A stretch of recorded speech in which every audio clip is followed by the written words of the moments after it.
మనం కొన్నిసార్లు మన బలాన్ని బట్టి, మనకుండే ఆయుష్ ఆరోగ్యాన్ని బట్టి ఎవరినో లెక్క చేయకుండా నేను అనుకుంటే ఇదెంత అనే మాటలు చాలామందితో అంటూ ఉంటాము.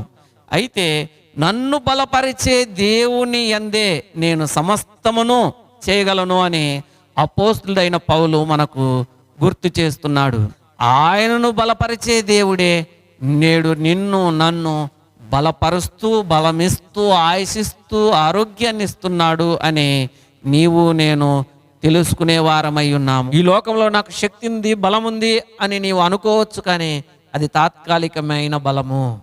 ఆ బలము వలన నీవు సాతానును ఓడించలేవు, కానీ ఆ సాతాను యొక్క ఉచ్చులో పడిపోయే అవకాశం ఉన్నది అని దైవ గ్రంథం బోధిస్తుంది. ఇకనైనా నువ్వు ఇతరులను ఆధారము చేసుకొనక దేవుణ్ణి ఆధారము చేసుకో. ఆ దేవుడే నీకు బలమై ఉన్నాడు, బలం ఇచ్చేవాడై ఉన్నాడు.